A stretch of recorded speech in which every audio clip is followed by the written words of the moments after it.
Assalamualaikum warahmatullahi wabarakatuh. Selamat pagi, rekan mahasiswa semuanya. Jadi untuk pertemuan ke-7 ini kita akan masuk ke materi ya, materi advokasi sosial. Sebenarnya materi ini lanjutan ya dari materi pertemuan ke-6, ke-5, kan masih saling berkaitan dengan apa materi-materi sebelumnya. Jadi nanti tolong nanti ada catatan ya, catatan di add link untuk perkuliahan ke pertemuan 7 ini. Nah, ini nanti materinya akan saya kirim langsung ke add link. Nanti silakan rekan bisa apa eh, mengulangi dan kemudian mereview. Nanti ini akan menjadi materi UTS.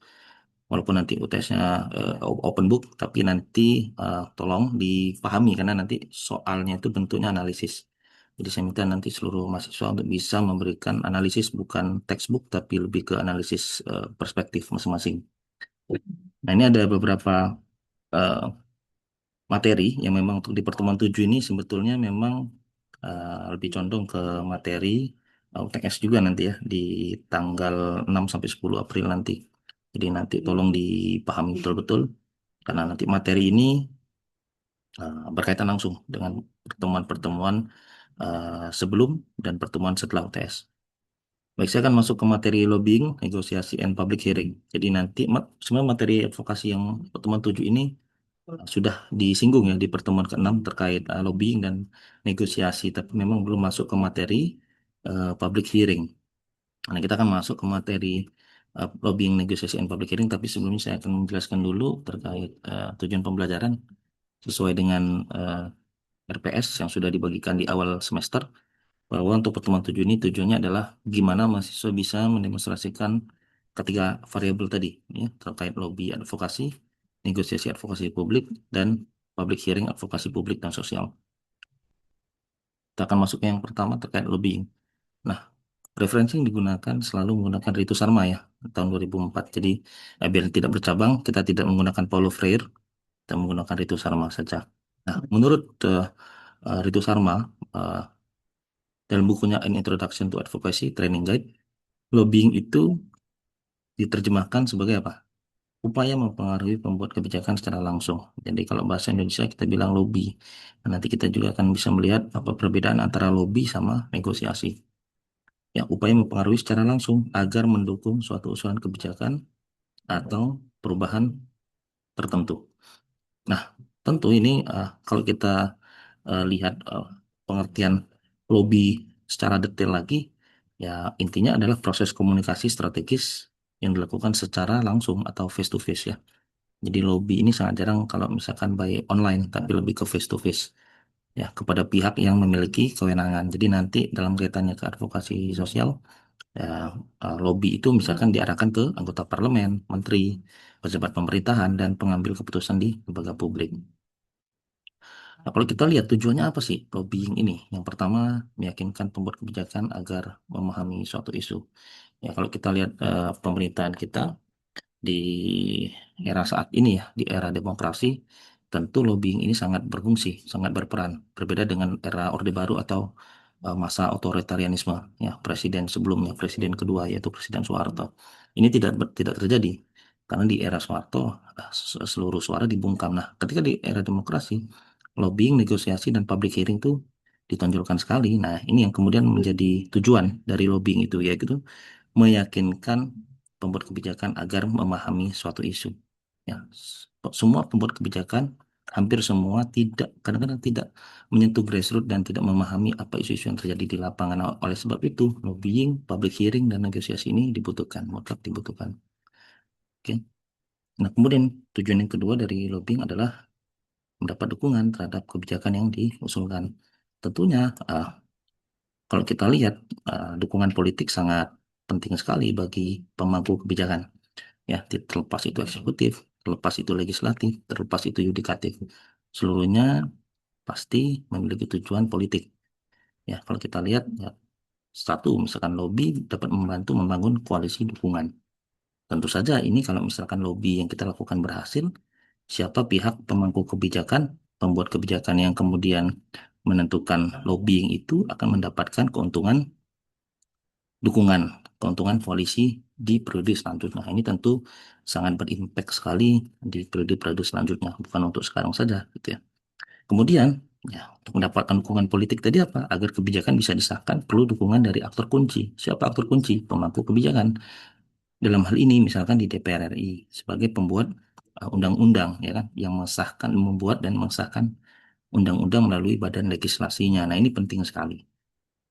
Makanya ketika ada isu-isu yang eh, go public, kemudian menjadi viral, kemudian publik mendesak badan legislatif, badan legislasi DPR untuk membuat undang-undang itu akan segera didraftkan, kemudian dirumuskan dan kemudian disahkan undang-undang itu. Tujuannya apa? Salah satunya mendapat dukungan politik karena sudah mendengar suara rakyat. Itu salah satu tujuan advokasi.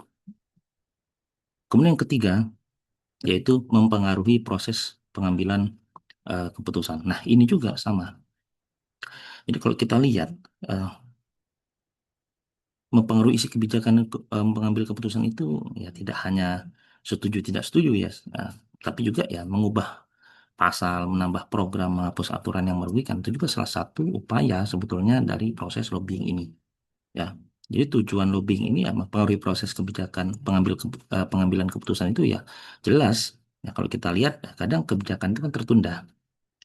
Nah, ada undang-undang yang misalkan eh, undang-undang yang bisa dikebut dalam waktu beberapa minggu saja ada, tapi ada juga undang-undang yang apa prosesnya lama sekali. Contohnya apa? Undang-undang perampasan aset untuk koruptor yang melakukan tindak pidana korupsi. Nah, ini kan perlu lobby-lobby agar prosesnya dipercepat gitu. Kemarin misalkan pengangkatan P3K, ya kan itu juga sama karena adanya advokasi, lobby, kemudian negosiasi, akhirnya P3K seluruhnya diangkat dengan format paruh waktu dan penuh waktu. Nah, ini yang kemudian fungsi atau tujuan dari lobbying. Nanti kita lihat perbedaannya dengan negosiasi dan public hearing. Oke.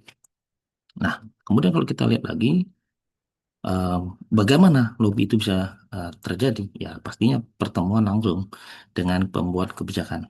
Dalam hal ini, misalkan sering sekali kasus-kasus viral yang kemudian bisa eh, menyita perhatian publik. Contohnya apa? Nah, kasus narkotika di Kepri.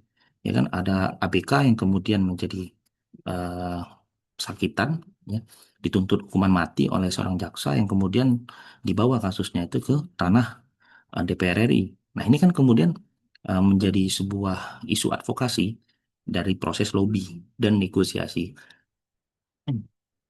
Tujuannya satu sebetulnya ya tadi untuk mengubah kebijakan. Ya, yang tadinya dia dituntut hukum mati sekarang cuma diberikan hukuman 5 tahun. Itu pun sebetulnya masih diperjuangkan agar dibebaskan karena ABK itu tidak mengetahui seluk-beluk dan apa yang terjadi sebenarnya. Nah, ini kan kemudian menjadi isu ya yang kemudian bisa menjadi apa ya uh, isu aktual lah ya dalam kehidupan berbangsa dan negara di Indonesia. Nah, salah satunya adalah aplikasi dari advokasi sosial itu sendiri. Nah, kemudian yang kedua adalah menyampaikan argumen berbasis data. Nah, kalau kita lihat ya jelas kalau kita menyampaikan argumen berbasis data, ini cara-cara melobi itu ya harus jelas, singkat, dan evidence based, ya, berbasis data. Bentuknya dalam apa saja? Bisa dalam bentuk infografis, hasil riset, artikel jurnal, policy brief, ya, kemudian berita yang dari media valid, ya kan? Nah, ini kemudian bisa mencapai bisa bisa menjadi data yang bisa memperkuat argumen ketika kita melakukan proses lobby. Oke. Nah, kemudian yang ketiga, membangun hubungan baik dengan pengambil keputusan atau relationship building. Nah, lobby ini kan bukan sekali pertemuan, tentunya dilakukan secara intens bisa beberapa kali dan ini tentunya prosesnya jangka panjang. Nah, ini dilakukan dengan cara apa? Komunikasi rutin, menjaga kepercayaan dan tentu dalam proses lobby kita harus memahami kepentingan pihak lain. Jadi tidak boleh egois, maksudnya kita hanya mementingkan kepentingan kita saja, tidak memikirkan apa yang kita inginkan kemudian apakah berdampak serius kepada pihak yang kita lakukan negosiasi atau lobby. Nah, ini kan kita harus harus pandai juga di posisi itu atau istilahnya kita sebut political networking. Nah, ini yang kemudian menjadi salah satu cara dalam proses lobby yaitu membangun hubungan atau relationship building. Andai kata misalkan gini ada di kelas teman satu kelas kalian Ya, kalian tidak pernah tegur menegur, tiba-tiba kalian pinjam duit ke teman yang kalian tidak pernah tegur menegur itu. Kira-kira teman kalian akan kasih duit apa tidak? Ya, tidak akan kan, walaupun dia punya duit.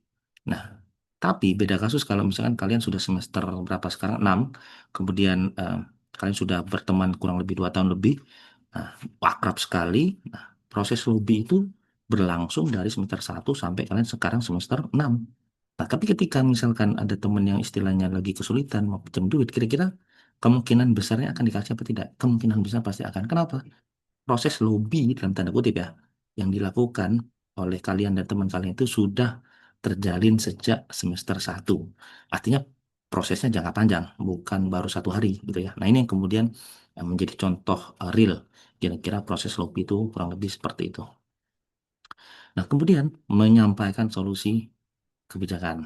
Tentu dalam melobi kita harus juga menyampaikan kira-kira apa solusinya. Jangan sampai nanti kita hanya menyampaikan gagasan, advokasi, kemudian tidak menyampaikan solusi. Jadi jangan hanya menyampaikan masalah intinya. Jadi harus ada apa? Alternatif kebijakan, ya kan? Kemudian rekomendasi konkret. Misalkan gini nih, contohnya kemiskinan meningkat itu masalah. Kita menyampaikan aspirasi lewat lobby ke kepala daerah, Pak, kemiskinan di kabupaten kita meningkat. Tetapi kita tidak memberikan solusi. Nah, ini bukan proses lobby. Yang dinamakan proses lobby itu adalah gimana kita menyampaikan masalah disertai dengan solusi. Misalkan perlu adanya program bantuan tunai berbasis apa, misalkan seperti itu. Jadi kita menawarkan solusi. Tapi kalau kita hanya menyampaikan masalah, itu bukan lobby, tetapi lebih ke kritik yang konstruktif. Nah, ini yang menjadi pembeda sebetulnya antara lobby kemudian dengan apa? Dengan kritik konstruktif ya. Oke. Nah, yang tidak ada di slide, saya akan jelaskan sedikit. Misalkan ciri-ciri utamanya apa sih? Ada lobby itu secara langsung, kita langsung datang berhadapan face to face ya, not offline but online, not online but offline. Kemudian targetnya spesifik juga, ciri-ciri utama lobbying itu. Targetnya spesifik misalkan apa? Ditujukan ke individu atau ditujukan ke pemerintah atau ke pemangku kebijakan. Dalam hal ini, misalkan di salah satu kota, di Sungai Liat atau di Pangkal Pinang atau di mana, misalkan isu lingkungan terkait sampah yang bertebaran di mana-mana setiap pagi itu kan jadi isu. Nah, kita bisa melakukan audiensi dengan cara melobi birokrasi yang ada di pemerintahan kabupaten kota.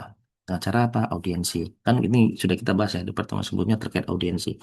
Nah, ini juga kita bisa lakukan tujuannya apa? Ya tadi, ya, supaya kita mempengaruhi keputusan atau kebijakan dari si pemangku kepentingan atau pemangku kebijakan.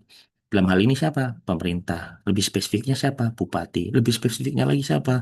Dinas Lingkungan Hidup misalkan. Artinya apa? Apa yang kita advokasikan melalui proses lobby itu bisa tersampaikan dengan baik ke masyarakat. Efeknya. Bisa juga ciri utamanya yaitu persuasif dan strategis. Misalkan kita menggunakan data tadi ya, kita kemudian memberikan dampak sosialnya kira-kira seperti apa.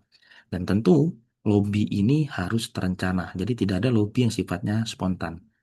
Jadi sifatnya lobby ini pasti tidak spontan, ada strategi, ada target, dan tentu ada pesan utama. Itu ya. Jadi kalau kita diskusi kan panjang sekali terkait lobby-lobby ini. Jadi memang kalau misalkan kita kasih contoh nanti kalian yang akan nanti kemudian kira-kira memberikan gambaran seperti apa contoh dari lobbying. Oke, saya akan lanjut ke selanjutnya yaitu negosiasi. Nah, negosiasi kalau menurut Retu Sarma apa? Ya nego, ya nego pasti tahu ya. Sudah sering sekali kita dengar kata nego. Ya nego ini kan tawar menawar. Jadi, nah dalam dalam politik, dalam ilmu sosial, apa yang maksud dengan ego? Tetap makna dasarnya adalah tawar-menawar proses antara pihak yang memiliki kepentingan dengan pihak yang tidak memiliki kepentingan atau berbeda kepentingan. Tujuannya satu untuk mencapai kesepakatan bersama. Jadi ini lebih ke apa ya? eh, Ketangan panjangan dari lobby. Lobby, kemudian ada proses negosiasi di situ. Lobby ini pintu masuknya, negosiasi adalah proses yang lebih dalam dari lobbying. Nah, ini yang kemudian menjadi kunci ya, output dari lobbying. Ya, kalau lobby itu adalah prosesnya, negosiasi sudah masuk ke tawar-menawarnya, nah nanti inputnya kita bisa lihat di public hearing, seperti itu. Nah, apa tujuannya? Yang pertama ada dua ya. Yang pertama tujuan dari negosiasi adalah menemukan titik temu, tentu. Jadi orang bernego kalau tidak ada titik temu, titik buntu ya sama saja gitu. Sama kayak kayak kayak kasus ya, kayak kasus yang lagi hangat sekarang di Timur Tengah yaitu terkait kasus geopolitik. Iran, Amerika, Israel kan tidak sepakat. Nah, tidak ada titik temu, negosiasinya buntu. Yang terjadi apa? Ya tidak adanya kesepakatan atau ketercapaian eh, tujuan bersama. Ya, ini artinya negosiasinya mampet gitu ya. Nah, ini yang kemudian bukan menjadi tujuan dari negosiasi. Apabila negosiasi sudah dilakukan, ternyata gagal, artinya tujuan dari negosiasi tersebut tidak tercapai, ya kan? Nah, ya kalau kita lihat setiap pihak kan punya kepentingan berbeda ya. Contohnya misalkan kayak masyarakat, tujuan negosiasinya apa dalam advokasi ya? Dia ingin sejahtera masyarakat itu. Ya, intinya kayak sejahtera itu apa ya? Harga jangan naik, BBM ya kalau bisa jangan naik gitu. Ya kan? Nah, negonya dengan siapa ya? Pemangku kebijakan, pembuat kebijakan, pemerintah dalam hal ini. Ya, kalau swasta, tujuan negosiasinya apa ya? Pasti mikirnya selalu untung, gimana untung, gimana untung, gimana untung. Ya kan? Kalau pemerintah, tujuan negosiasinya apa? Titik temunya. Gimana kondisi negara ini bisa stabil dan ya anggarannya cukup untuk setiap tahunnya.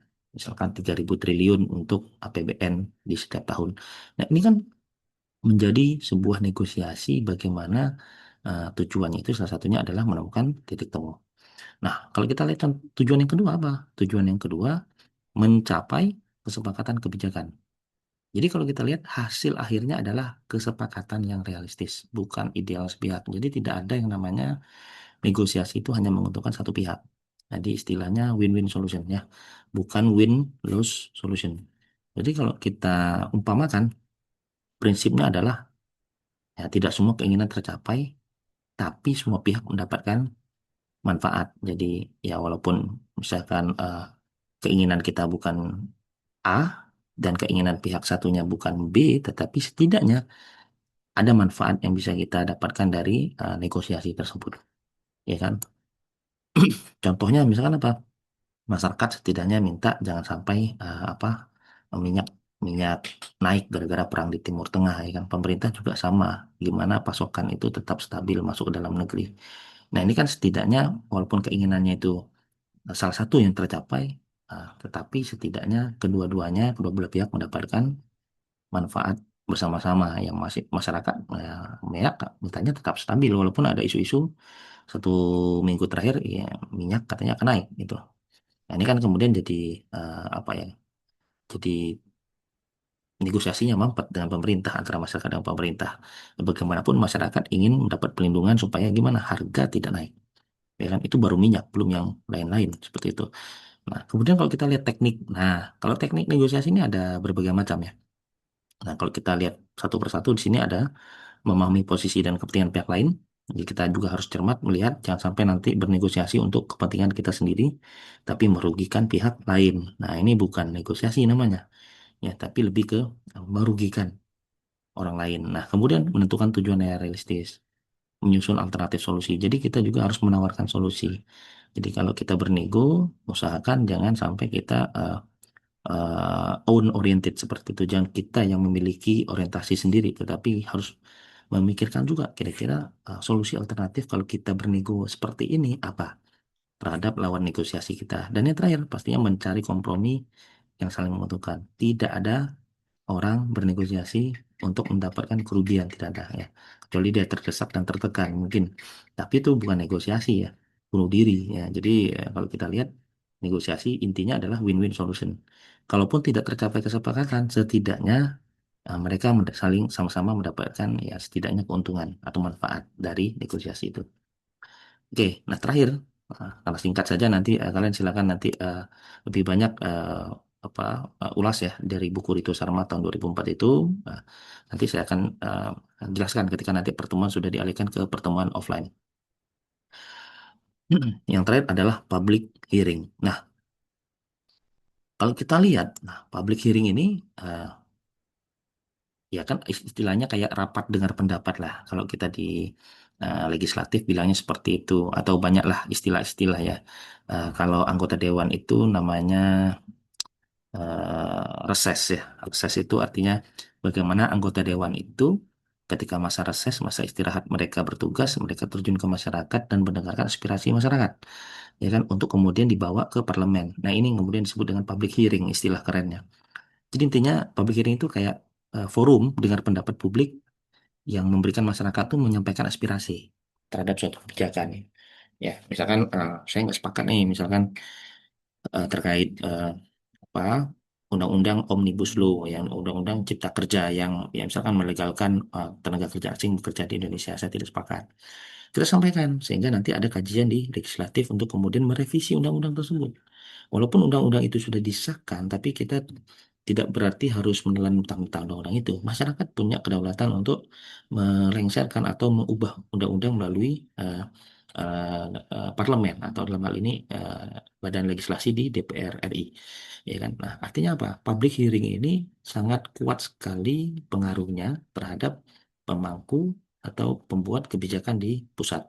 Oke. Nah, inilah yang menjadi bentuk, salah satu bentuk advokasi atau pembelaan atau dukungan kita terhadap keputusan-keputusan yang sudah dibuat oleh pemangku atau pembuat kebijakan. Tentunya public hearing ini belum banyak yang aware bahwa tujuannya bukan hanya untuk menyampaikan saja, tetapi mengawal kira-kira yang kita sampaikan itu kemudian outputnya seperti apa. Jangan sampai nanti hanya menyampaikan aspirasi tetapi tidak ditindaklanjuti. Nah, ini kan jadi suatu kesia-siaan, ya kan? Jadi memang untuk public hearing apa ya, lebih extend ya, tidak kayak lobbying, tidak sama dengan negosiasi. Ya, kalau public hearing ini lebih dalam lagi. Kita harus melihat apa dampak output dari produknya. Nah, produk yang sudah kita sampaikan ke pemangku pembuat kebijakan. Misalnya tadi, contohnya tadi, misalkan kita pengen ubah atau kita pengen percepat tuh undang-undang perampasan aset. Nah, kita lihat kira-kira dalam beberapa tahun ini ada nggak proses itu. Memang membuat undang-undang tidak segampang ya, tidak segampang yang kita bayangkan. Dia ada masuk dulu prolegnas, masuk dulu ke draftnya, kemudian baru dibahas, kemudian disahkan, dan itu butuh waktu bertahun-tahun. Bayangkan kalau anggota DPR itu cuma 5 tahun, bisa jadi apa dalam kurun satu periode itu mereka belum selesai itu untuk mengesahkan undang-undang, sudah ganti lagi orangnya, sudah dari nol lagi. Nah, ini kan sangat menyita waktu. Makanya perlunya gerakan advokasi, ya. Dalam hal ini public hearing ini sangat penting kaitannya dengan advokasi sosial. Nah, tujuannya apa public hearing atau rapat dengar pendapat ini? Ya, salah satunya adalah memberikan ruang partisipasi masyarakat. Jadi kita, ya, setiap pemilu kan memilih wakil rakyat. Nah, tapi kan kadang-kadang yang kita pilih itu belum tentu dia duduk di parlemen. Nah, ini yang kemudian menjadi eh, apa ya, menjadi jalan ninja kita ketika misalkan ada reses, ketika misalkan ada seminar atau ya bisa dikatakan dialog publik. Kita bisa masuk ke sana untuk menyampaikan aspirasi. Ya, walaupun yang kita ajak berdiskusi atau yang kita sampaikan aspirasi ke orang itu bukan orang yang kita pilih waktu di pemilihan parlemen atau pemilihan anggota dewan. Nah, ini kan bisa juga menjadi apa, wahana seperti itu ya, menjadi media untuk kita sampaikan, untuk kita kritisi, ya kan, secara langsung.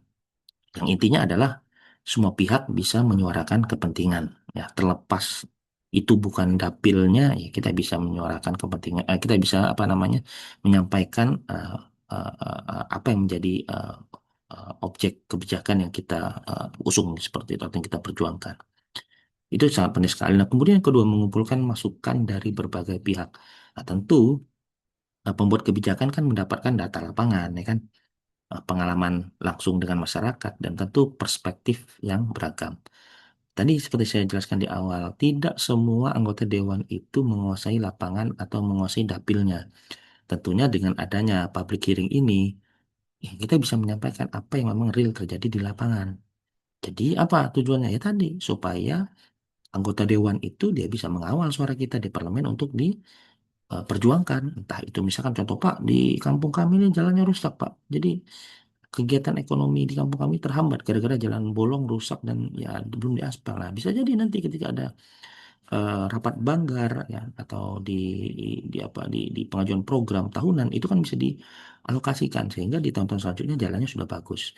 Ini yang kemudian menjadi tujuan dari public hearing, ya. Nah, jangan sampai nanti ketika ada kegiatan dialog publik dengan anggota dewan segala macam, kita sudah berstigma bahwa ya udahlah, ngapain gue ikut-ikut, karena ya mau gimana pun ya tetap tetap aja nggak digubris apa yang menjadi apa masukan atau ide-ide gagasan kita. Nah, jangan seperti itu. Kita harus positif melihat bahwa Public hearing ini tujuannya positif.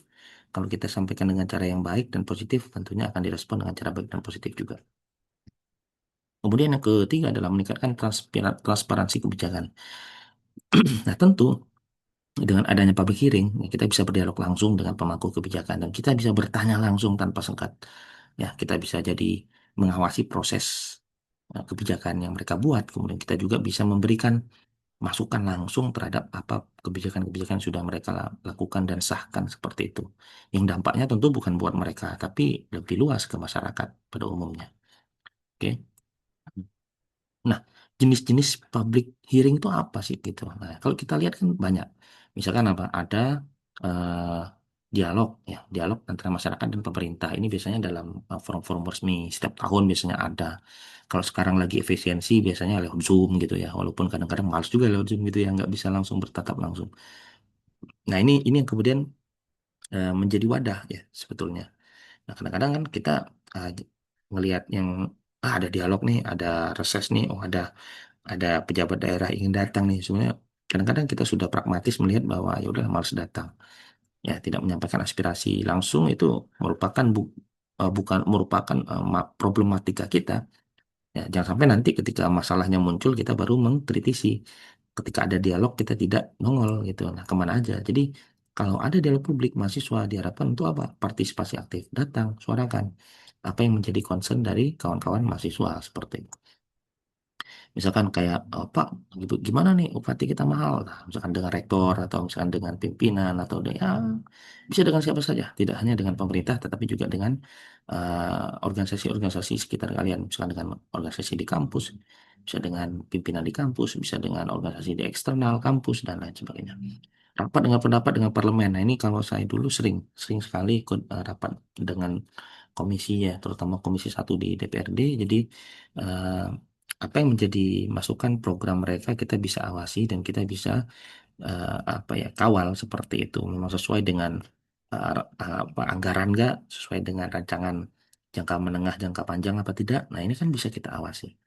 Tentunya rapat dengan pendapat ini tidak sembarang orang juga bisa ikut serta, tetapi kalau kita memiliki kesempatan, why not? Mengapa tidak? Gitu. Kita masuk, kemudian kita bisa memberikan pandangan terkait kebijakan-kebijakan yang mungkin menjadi apa ya, yang menjadi kebutuhan masyarakat seperti itu. Contohnya banyak ya. Ya tadi, misalnya kalau di Bangka Belitung kasusnya apa? Lingkungan. Ya, orang tambang timah ilegal, merusak lingkungan, tidak direklamasi, kemudian terjadi banjir di mana-mana, ya kan hutan semakin ditebang ya itu kan menjadi concern ya laut tidak lagi biru seperti dulu sudah keruh karena banyaknya kapal isap di tengah laut sehingga wisatawan menurun. PAD pendapatan asli daerah juga menurun karena wisatawan menurun. Ini kan sebenarnya efek dominonya seperti itu. Nah, ini kalian bisa sampaikan apalagi mahasiswa harusnya lebih kritis gitu ya menyikapi permasalahan sosial yang ada di pemerintahan kita di khususnya di Bangka Belitung. Nah, kemudian yang ketiga apa? Eh, Jenis public hearing, diskusi terbuka. Nah, ini ya, diskusi terbuka ini artinya apa? Siapa saja bisa hadir. Ya, diskusi terbuka siapa saja ya. Kalau misalkan ada pemangku kebijakan yang melakukan diskusi terbuka, ya silakan datang, sampaikan inspirasi. Ini kesempatan. Kalau hanya komen-komen di sosmed, kadang-kadang kan nggak dibaca ya. Misalkan saya lihat juga banyak tuh di sosmednya apa tinggi-tinggi negara, tinggi-tinggi provinsi seperti itu. Saya lihat postingannya apa, komennya apa gitu. Maksudnya postingannya misalkan si A lagi di mana, terus komen, Pak, jalan kami jelek, Pak. Ya, ini gimana kasus yang kemarin belum selesai, Pak, kok berantem sama ini ya, misalkan. Nah, kalau saya sebut berantem ini agak sensitif ya. Ya kayak misalkan itu kan kadang-kadang tidak direspon secara langsung. Bisa jadi admin Instagramnya yang balas. Tetapi kalau diskusi terbuka, kita langsung ketemu sama orangnya, kita bisa tanyakan langsung.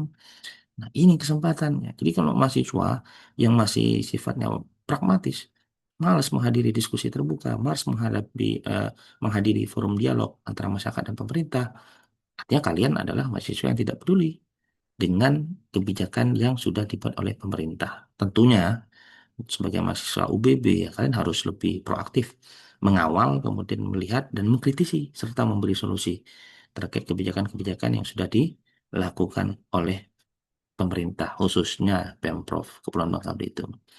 Ya tentunya kalau kita lihat lagi manfaatnya kan banyak ya dari public hearing ini.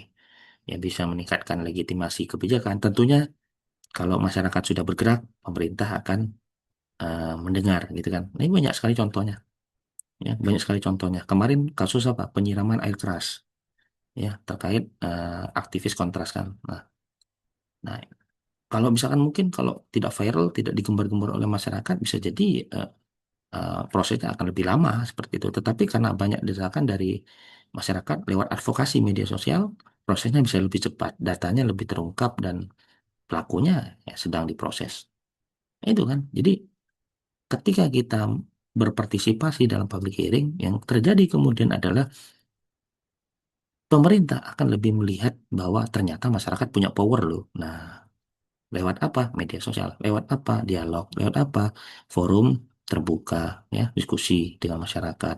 Kalau di TV-TV kan banyak ada contoh nih, rakyat bersuara, ya kan dulu ada apa yang karena Ilyas saya lupa itu, nah itu yang di TV One. Nah, itu salah satu bentuk jalur terbuka, forum dialog. Nah, itu masuk. Nah, tapi sayangnya tidak ada lagi ya yang TV One itu, sayangnya. Nah, manfaat yang lain apa? Memperkuat demokrasi. Nah, ya tentu. Kalau kita malas bersuara, dibungkam terus ya, kita bukan di negara demokrasi nih. Kita di negara kembali ke tahun atau di periode sebelumnya, sebelum demokrasi ya. Kita takut bersuara, bersuara dikit ada undang-undang pidana. Nah, jangan takut. Selagi itu tidak menyangkut undang-undang ITE, walaupun sebelum undang-undang ITE masih diperdebatkan. Kita mengkritisi itu boleh saja, tetapi dengan cara-cara yang positif. Ya, nah, jangan sampai nanti memaki. Nah, ini beda lagi ya. Kalau memaki kan ujung-ujungnya udah ada jerat pidananya. Jadi kalau misalkan kita memberikan masukan, itu masih sah-sah saja. Tidak dilarang. Ya, jangan sampai nanti kalian, eh, wah takut nih saya, takutnya ada undang-undang ITE. Nggak apa-apa. Jadi public hearing itu memberikan masukan, memberikan pendapat kepada pemangku kebijakan itu sangat positif. Ya. Artinya apa? Secara tidak langsung demokrasi kita tumbuh. Manfaat lain apa? Misalkan memperluas dukungan advokasi. Dengan adanya public hearing, maka isu menjadi lebih dikenal publik. Ya, dengan semakin dikenal publik, yang terjadi apa? Kesadaran masyarakat meningkat, solidaritas masyarakat meningkat, dan tentu dukungan sosial pun meningkat. Nah, contoh kasusnya banyak ya. Kalau kita uraikan satu-satu, ya tadi terkait narkoba juga iya, kemudian terkait yang aktivis kontras juga iya. Kenapa ya tadi solidaritas warga masyarakat dan ini kemudian menjadi salah satu bentuk advokasi sosial yang sangat efektif ya melalui media sosial. Nah, ini kita sudah bahas di pertemuan sebelumnya lewat media ya. Kampanye advokasi itu salah satunya adalah lewat media sosial seperti itu. Kalian bisa melakukan advokasi, bisa juga melakukan kegiatan-kegiatan lain yang berkaitan dengan advokasi sosial. Intinya gimana? Intinya kalian bisa menjadi agent of eh, change-nya di advokasi sosial itu sendiri. Ya kalau kalian tidak melakukan kegiatan advokasi sosial ya artinya kalian hanya manut-manut dengan kebijakan yang dibuat pemerintah. Ya kita setidaknya harus mengkritisi walaupun kita tidak sampai didengar, tapi setidaknya kita memberikan solusi. Walaupun memang menjadi eh, kecil sekali kemungkinan sebetulnya untuk diterima atau didengarkan seperti itu ya. Nah, tapi bukan tidak mungkin kalau misalkan apa yang kita sampaikan itu melalui track yang baik, melalui forum dialog terbuka, melalui diskusi dengan pemerintah ya. Tentunya ini akan menjadi eh, alternatif solusi juga bagi pemerintah tentunya untuk memberikan solusi ya terhadap permasalahan yang ada di grassroots atau di masyarakat. Baik, itu saja. Nanti kita ketemu secara offline. Semoga ya untuk yang kelas hari Kamis. Saya tidak yakin kayaknya kita masih ada pertemuan lagi, tapi kayaknya kelas Selasa kita akan sampaikan lagi materi itu di hari Selasa. Kita akan pertemuan offline ya setelah Lebaran. Dan jangan lupa masuk. Kemudian nanti kita akan ada diskusi singkat di kelas. Baik, itu saja mungkin. Terima kasih sudah menyimak sampai akhir. Jangan lupa ya di kolom komentar, di add link, tolong di komen. Kemudian nanti akan saya cek siapa saja yang komen untuk sebagai nilai absen. Itu saja saya akhiri. Bila Taufik Wadaya. Assalamualaikum warahmatullahi wabarakatuh. Terima kasih dan selamat malam.